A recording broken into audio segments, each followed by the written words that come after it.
The wonder of his love. Thank you for taking a risk. Thank you for taking a risk, because Pastor Luke didn't really know what's going to happen. I don't have a book. Yes, you can lead this class about the wonder of his love. This is exciting for me, but it's also a bit of a confession. For most of my professional life, my research was in religious doubt and all about religious doubt. And I was a big champion of religious doubt. And I still think there's a place for doubt in the faith walk. I think we have to acknowledge our doubts, put them before. But my catchphrase then was a quote by Tennyson: "There lives more faith in honest doubt, believe me, than in half your creeds." Tennyson is correct, and yet somebody gave me the phrase, can't remember the name of the author, the deification of doubt. That's what we have started to do in so much of education in our country. Well, when Christ began to really show me who he was in about 98, I began to think about wonder and the possibility that wonder, not wonder like I wonder when Pat's going to stop talking, but wonder like wow. Yes. The possibility that wonder was somehow a part of that. You know, you've seen a beautiful sunset or the ocean, or so. I have never actually seen a baby born, but a number of you have, and people tell me that's one of the most incredible. Well, the first time you held Nora up, perhaps, you know, just like wow. And there's a thankfulness and a part of us that does not understand, and we're not even really trying to fully understand. We're just going, oh my goodness, thank you. And so I began to think about the possibility that wonder was kind of the inside out of doubt, if that makes any sense. So for about 8 or 9 years now, I've been studying wonder. And you said, are we going to listen to a psychology lecture? I promise you not. We're going to have a little bit of psychology. But they tell me I got to stop lecturing on December 10th, which was 2 days ago. Okay, let's think about... You mean at William Jewell, you're not supposed to lecture. Right. Now, one of the things that got me started in the whole wonder thing was a book by Robert Fuller, out at one of the Californias. Anyway, Fuller is a seminary prof. He's an academic. You mean who they named Fuller Seminary after? And that it was famous. I don't think in he's the the same 70s. Fuller. And he's not. I don't believe he's at Fuller Seminary. But in any case, Fuller wrote a book called Wonder, and Fuller makes a statement along the lines, well, wonder is the basis of everything we call spirituality. And he makes a pretty good case for it. And I think Fuller is absolutely right. I just don't think he knows fully what spirit he's talking about. That sounds very arrogant. Okay. All that to say, in the Fuller book, there's this quote. This is actually written by a secular journalist he was writing around this time of year about Christmas, and he's saying, I was kind of searching for something, and I don't know what I was searching for. That's when I realized what I was looking for.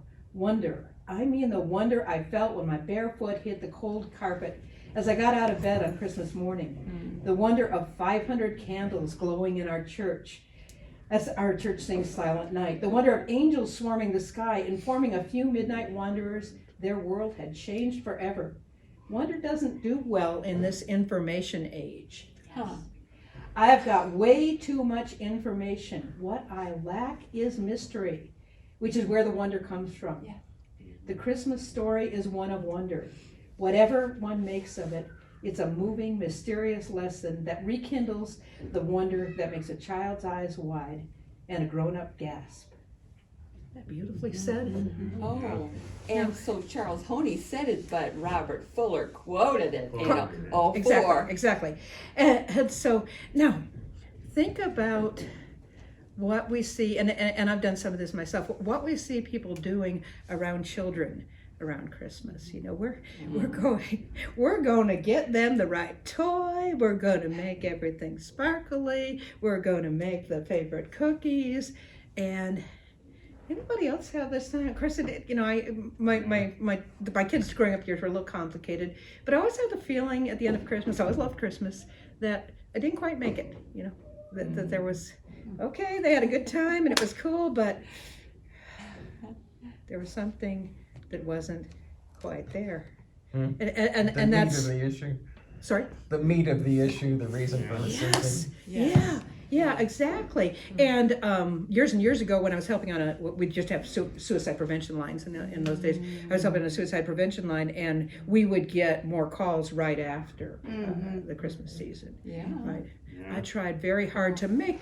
I wanted my children's Christmas to be perfect. Well, of course, it never was. But even had it been, we're looking for the wrong thing, right? This is why. And I'm a little manic because I'm just so excited this Advent, because I have been freed by the preaching here and by the teaching here from the need to embrace the world's Christmas.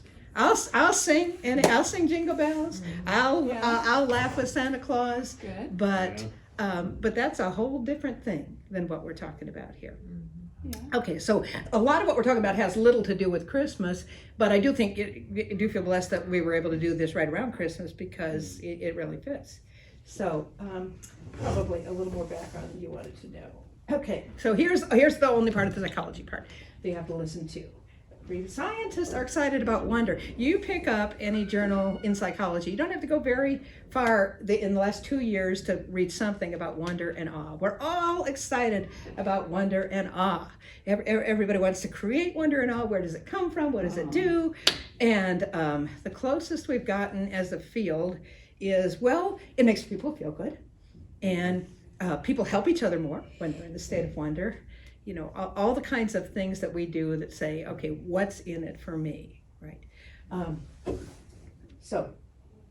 Okay, wonder again, as in, oh, awesome. You know, I say that a lot too, but I almost wish we hadn't come up with that. We overuse it. Yeah, Overuse it. because Well, we're and the same thing as this is wonderful, like the all the complications of the bridezilla that made it so wonderful, like wonder why they made their dad spend $300,000 on this concept creep. Oh yes. Okay. There we go. Okay. And the question I keep asking, because what I do is in a little corner in the Society for the Scientific Study of Religion, I keep asking the question, is it more than a mental vacation? It's not just, woo, okay, the wonder moment, it's cool, but it's more than a mental vacation, right? Okay. So let's think about wonder moments. From what I've said so far, if by wonder I mean so you're responding to something that's new, or you see it in a different light, and there's a sense of wow, and then there's a sense of humility, and it takes your breath away. What kinds of experiences in your life come to mind?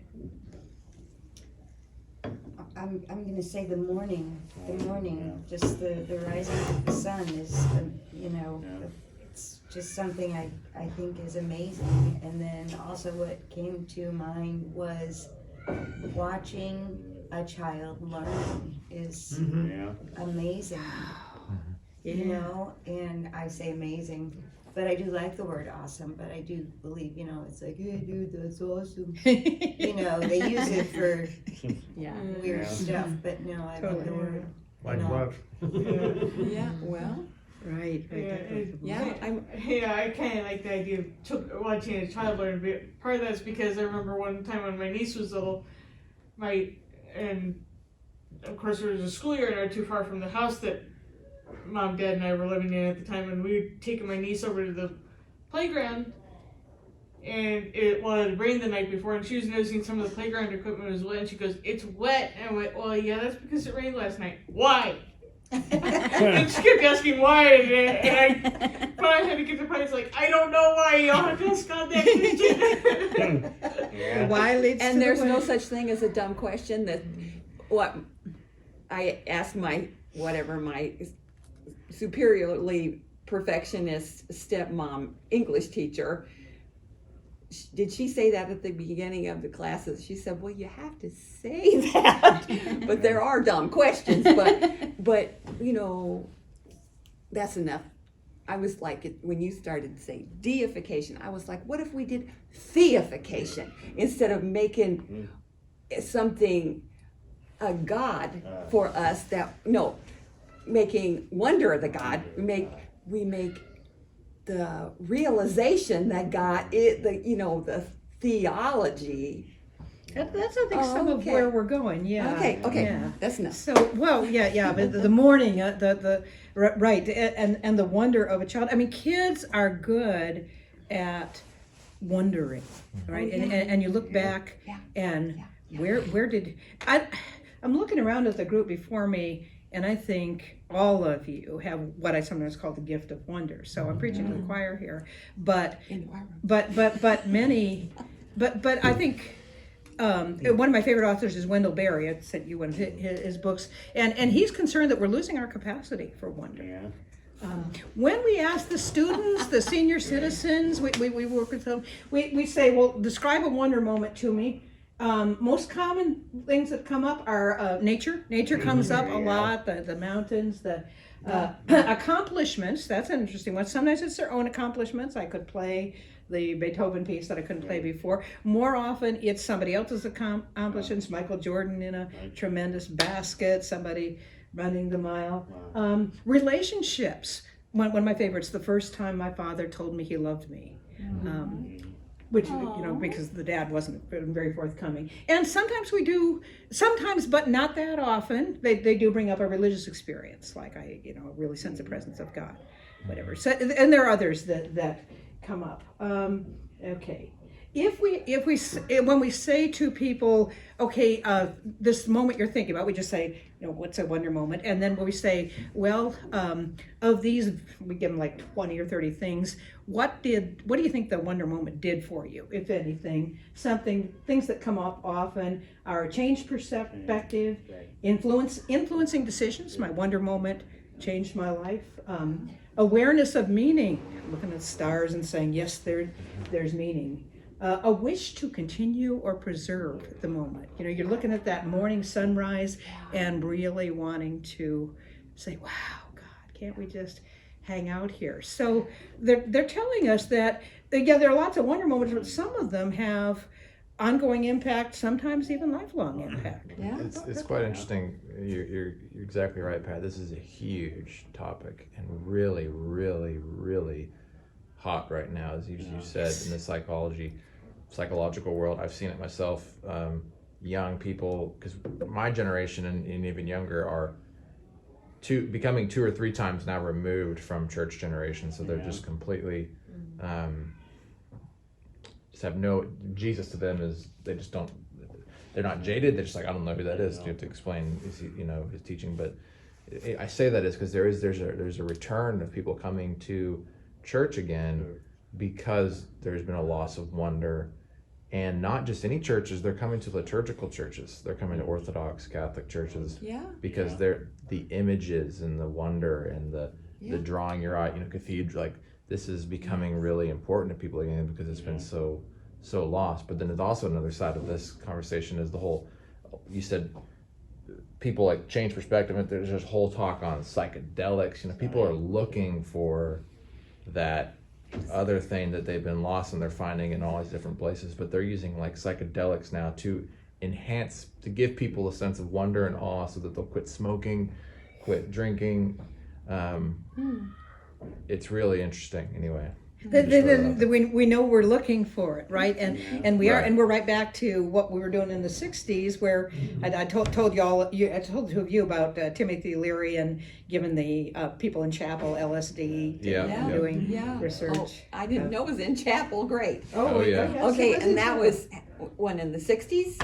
And now it's so 60 years later, we're still having new ways. And they're having religious experiences as they just, anyway. Well, Don't even get me started. Witnessing spiritual things without the discernment. Right. Oh yeah. And y'all know well what some of the risks can be.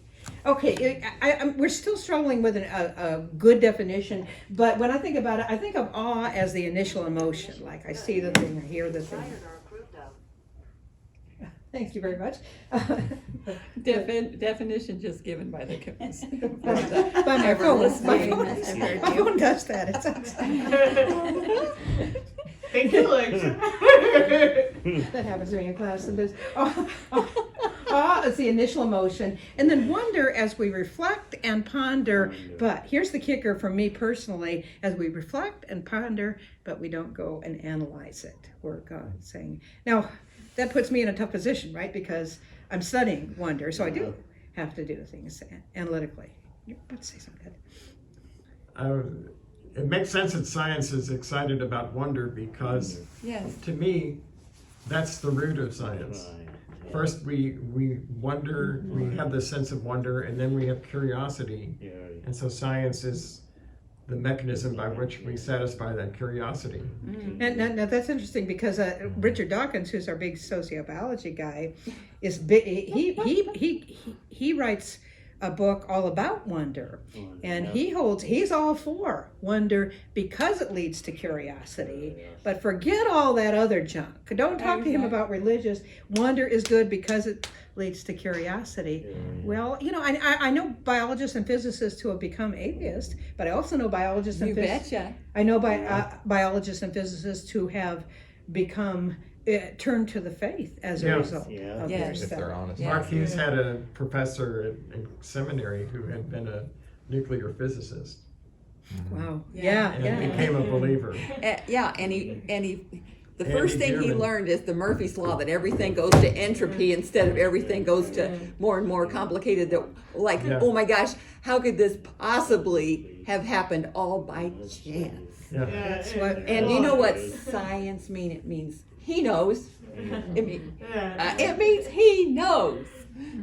Part of me keeps thinking about the Let's whole try. Lee Strobel and his case for Christ. He said, I started out with that researching for that book, and now he said I wasn't a Christian, and all of a sudden there's like, what? It's like, God is going to get you I get when He's ready for you. Okay, I thought we'd just try a little bit. Try to picture yourself actually viewing each of these. Let's call them 1, 2, 3, 4. Which of those is most likely? Can you see?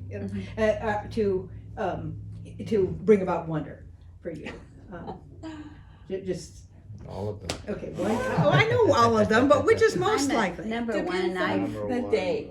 I think when you talked about a moment of wonder, I have many in my life, but riding on a motorcycle and being in the mountains, it's different than seeing a mountain, but it's like it reminds you how small you are compared to this beautiful majesty of it. It's just an overwhelming sense of I'm so minuscule in the midst of all this. Yeah, especially when Just you're on the being there. motorcycle, Yeah. and so there's not all So this stuff. I'm a mountain person. We're going for the mountains, most of you.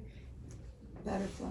Butterflies. Yeah, I've known a number of moms. I've never had the creativity to do it myself, but they've taken in what do you call it, the cocoon, Yeah. right? And actually nourished it or whatever it Well, is you just do. let it sit on the stick and let God do it. Exactly. Yeah. Well, I guess.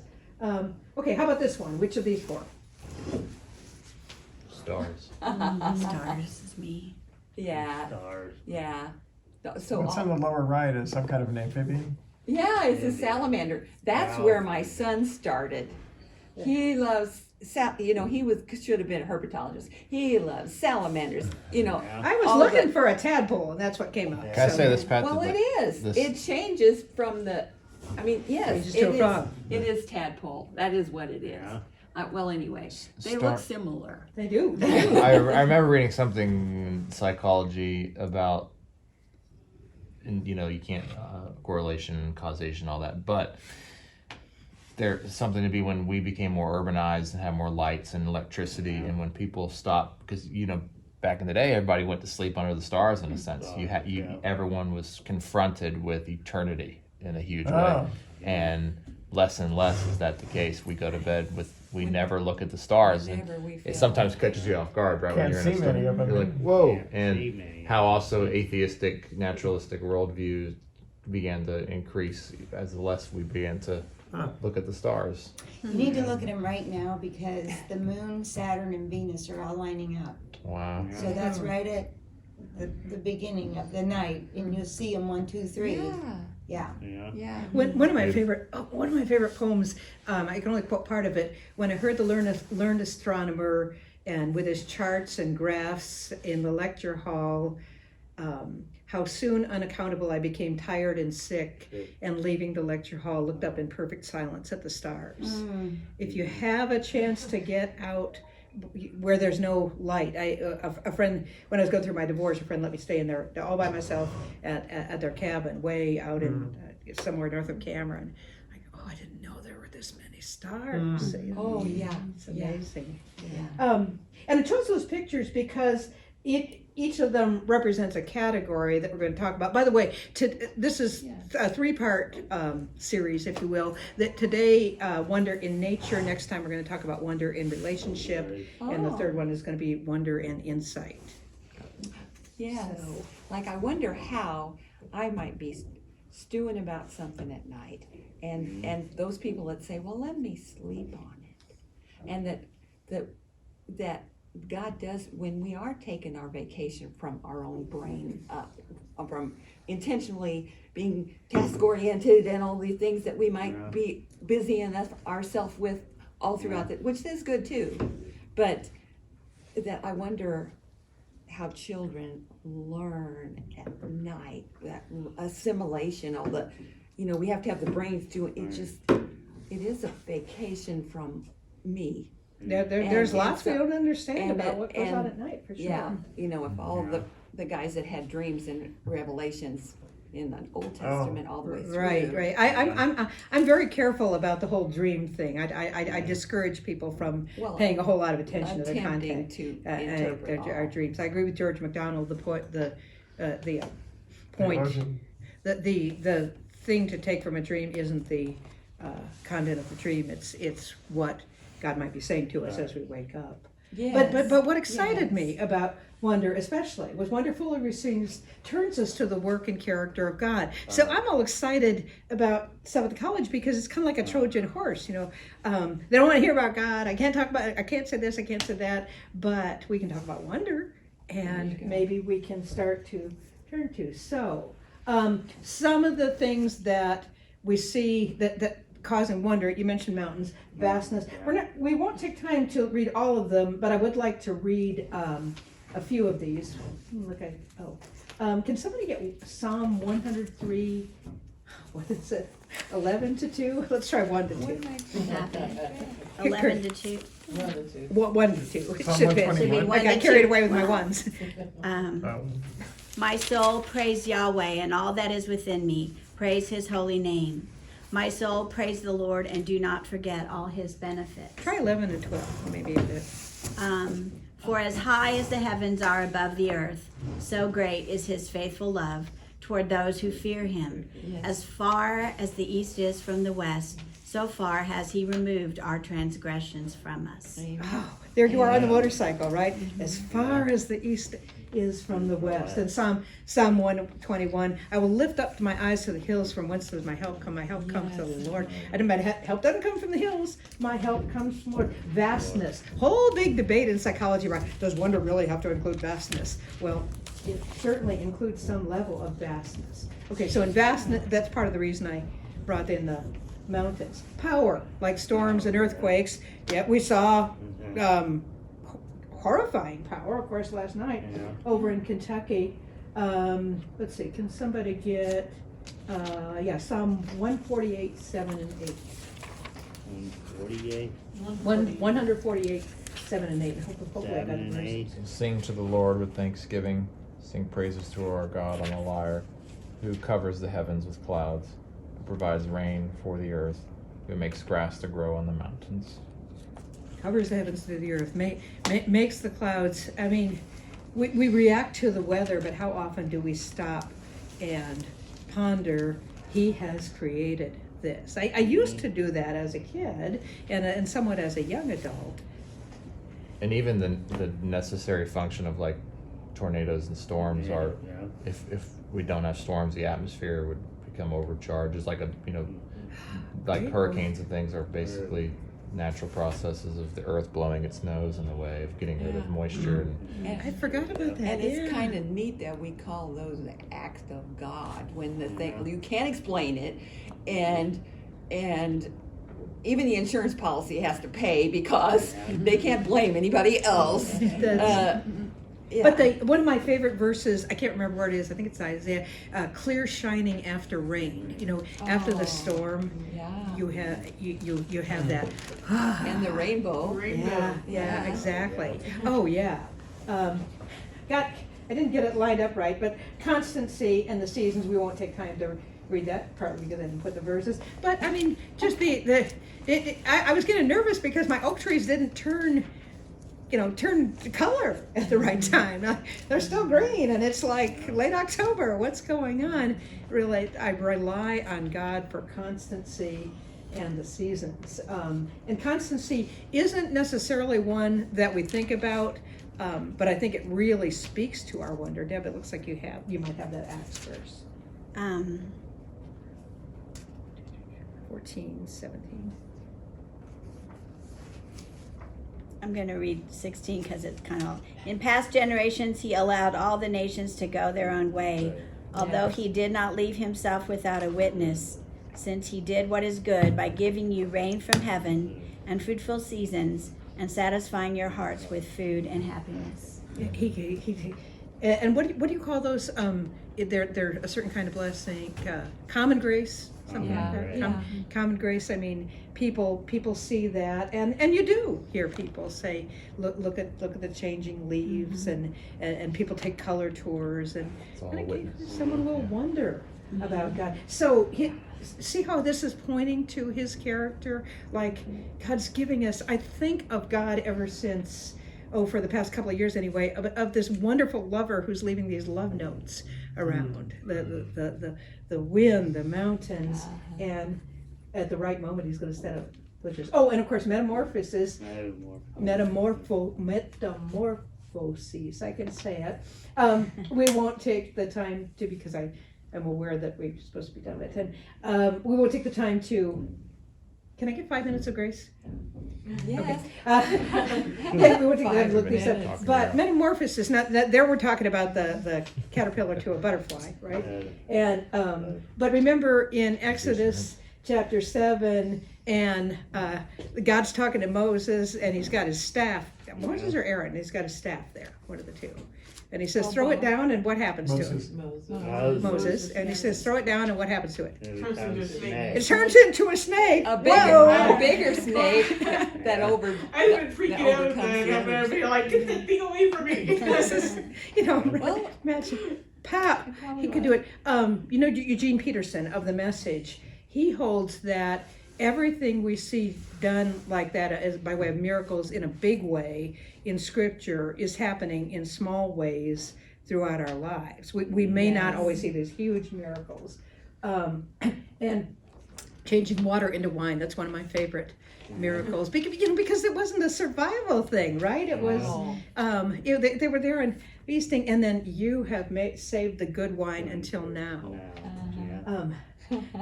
Change for the good of his flock. It's hard for me to say that to the people in Kentucky right now, but in my heart and head I know that it's true, right? He brought that kind of change, but to bring, oh God, thank you, you gave me a blessing, that's cool, but I gave it to you so that you will come closer to me, so that to teach you more about my character, not just so you can feel good, right? Which is something psychology has to work on. Okay, but the most powerful metamorphosis, as far as I'm concerned, is getting through to this heart head. When, I know there's a lot of debate about what exactly do you have to have an exact moment of salvation, but I I assume there's a point in time when you change from enemy of God to friend of God. Yes. And as I honestly had never thought about that in those terms until I started putting this together.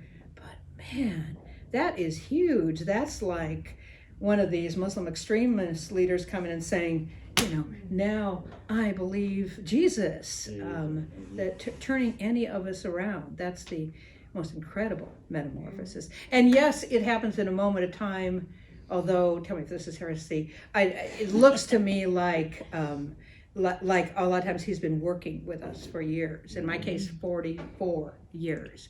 Who am I going to wait? Your moment of grace started before 66 years ago, before your Daddy had the twinkle of the eye in the lady.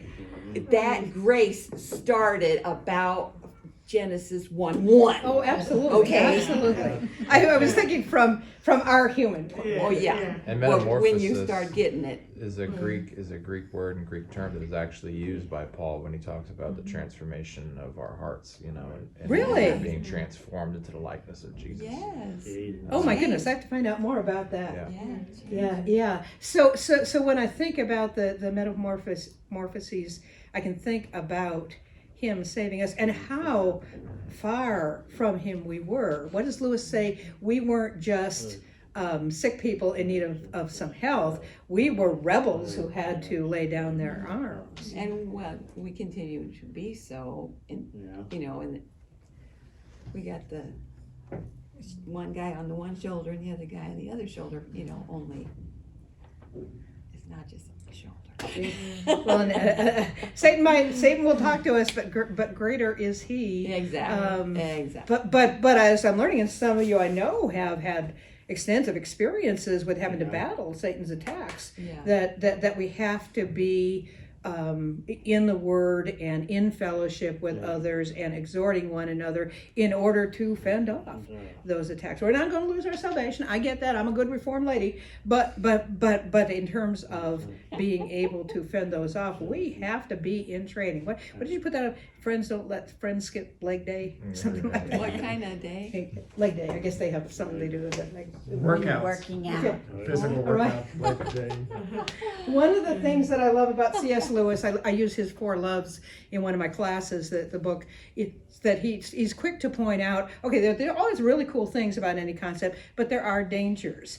And there are certainly some dangers to a person of the faith in the notion of wonder in nature. Because everybody I know can see wonder in nature. And a few of them claim to be hardcore atheists. Lots of them are religiously indifferent. So some of the possible dangers, seeking the experience for its own sake. There we go with the psychedelics and everything, right? Yeah. Okay. There we go with, and I'm embarrassed to say, one year when I had just one child, I tried to get him everything he wanted for that Christmas. And you know, he's like 2, so what a dumb thing to do. And you know, he thought some of the stuff was cool, and the next day he was ornery again. and after I had 2 more, I didn't go afford it. And that was God's gift. Crying encore. Lewis warns us against this. I've got to have this again. Okay, I have this experience of the Rocky Mountains. Now I'll go back to the Rocky Mountains and I want to feel, well, maybe I will and maybe I won't, but maybe you've gone back to a place that incited wonder and found, it's not there. And Lewis actually warns that that's where some addictions come from. I'm of the opinion that addictions are not just substances, but the example would be, I sample this wine, and it's really good, and I'm in wonder at the wine, and then I try a little more, and I'm comparing, and pretty soon there's an addiction. Trying to make no, it's a gift from God, and so the cry of encore is sort of impudent. Elitism. Oh, you're going to say something. I was going to say, I know, like with Camino weekends, whenever I've worked, something different stands out each time. But at the work day, they always tell people, don't try to make this a repeat of the weekend that you went through. Yes. Because they said because that'll just stress everybody out and it will have disastrous consequences. And that plays into our next point, elitism. Maybe let's see. Greta knows art. This lady knows art. I have a confession. I do not understand modern art, not remotely. Okay, so maybe Don't put me in that bag. well, okay. Maybe like maybe you don't.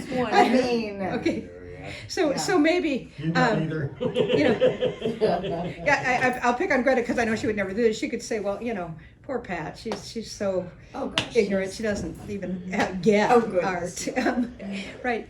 I mean, academics are the worst for it. But you've seen people do, you know, I'm so sorry you don't fully understand the propitiation of Christ. I do. The seminary thing, with all due respect to her.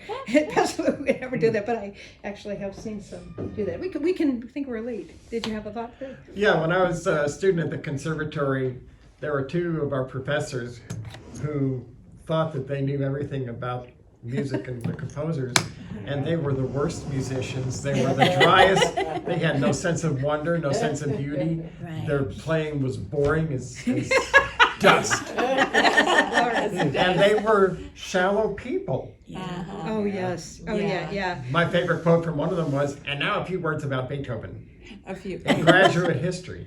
Oh mercy. So, Oh mercy. That's all we got was a few words Oh, about got a Beethoven. few of those. And what were you saying about Pastor Luke about some of the very well-known theologians on the very liberal side who will say, really, it's just a bunch of words, and people go, Yeah, oh they- wow. They say everything without saying anything. Yeah, exactly. So yeah, Tom. but we can fall elitism, overanalysis. Oh, it's.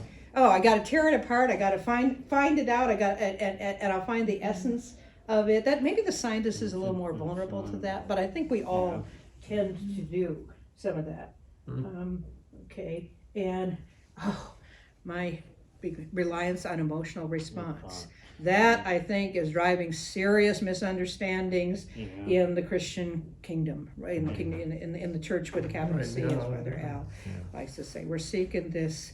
I got to have this emotional high. I love Christian camps. It's part of the reason my daughter will even talk about Christ. Yeah. But the camp high is one that can lead to some unhealthy comparisons. Well, one way you can quickly prove that exactly what you have there is true with wonder is think about a marriage. Seeking the experience for its own sake, crying encore, trying to recreate the experience, elitism, overanalysis, reliance on emotional response. None of that works in a marriage. Right. Great I know. point. Yeah. Ooh, Yeah. right. Somebody Like, well, write that that down might be because I got to true. use Like, that. no, let's put it into some practical situations in our life. No, that's not true. You know? Absolutely great. Yeah. It never works. That's a wonderful analogy.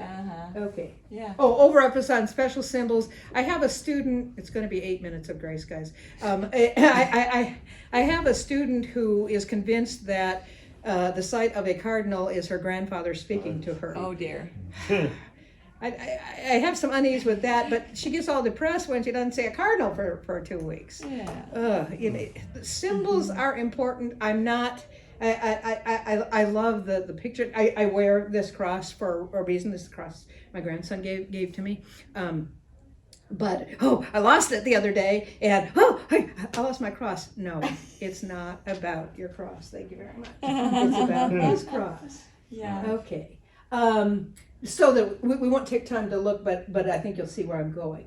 So, okay, there are the dangers, but here's the, if you will, the good news, the directional arrows. Wonder points us to God. Psalm 8, how majestic is thy name in all the earth. When I look at the heavens, the work of thy fingers.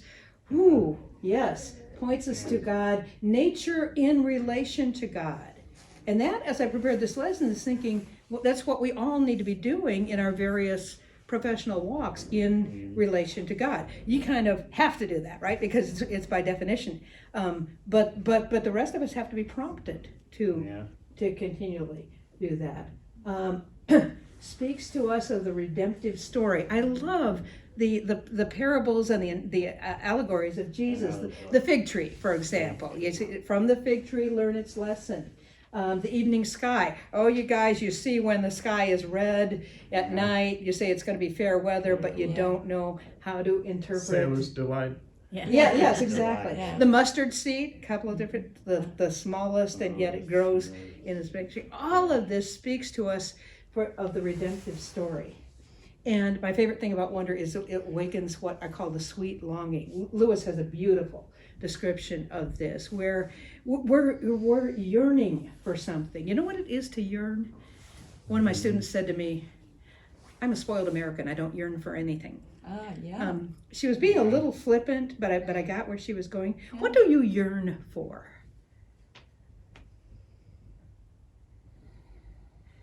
It's almost like, it's almost like a nostalgia for a place you've never been to. Ooh, well said. Yeah. You know. We're longing. I mean, that's ultimately our longing. I yearn for more time with my younger son.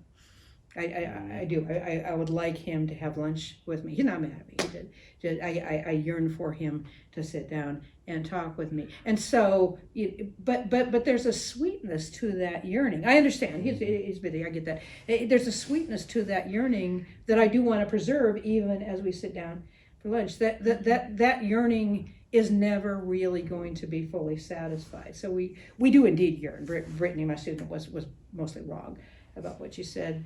But as you all said, we yearn for the wrong things, or we're not seeing what we're actually yearning for. Right? Yeah. I know Right. there's a thing about the God-shaped hole. Yes, that works fine, but I prefer to put it in terms of the yearning because the yearning will draw me to Him.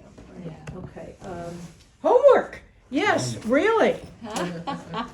Okay, You got to take a card. 3 by 5, Yeah, go ahead. 4 by 6. You got a little envelope and card, and Oh. please, these will be. I will ask if somebody wants to share, and these may be shared. So please, I'd like you to jot down on one side a wonder moment of your own from this week. Wait, on one side, wonder moment of my own. Own, and the other side, a moment told to you by another person. So you're going to have to ask them, right? And then something either one suggests about the character of God, and we're going to share those a bit next week. So it has to be in the week. So it's like This coming a week. month. Ideally, Okay. but if you have a completely wonderless week, then borrow from last week. Okay, Greta, I'm not. I'm not buying that you would ever have a wonderless day. And I would conclude, Alistair Begg is one of my very favorite Oh, preachers. yeah. Yeah. What was That's the third one? extra. That's That's a third. card. Oh, You got two? something that either wonder moment suggests about the character of God. Okay. Okay, and there will be no points off if you forget to do your homework. So we're asking someone else about. A wonder moment, and I've done this a lot. You're going to have to explain to them what you mean by a wonder moment, Yeah. because they're going to go, "Huh? What in the world are you talking about?" Okay, everybody got the assignment? Yes. Yeah. Oh, you're dutifully writing down the assignment. Oh, how wonderful you are. But I love this quote from Alistair Begg. I wish I could do it Scottish, but I can't. When God introduces us to the wonders of His love, it's not because we're deserving of it. It's an indication of His amazing grace. Oh, yes, and that's how wonder speaks to me. Thank you. Thank you for the grace. Thank you for indulging me in a personal interest, and may you have a week of wonder. Alana, would you close us in prayer and pray for the service?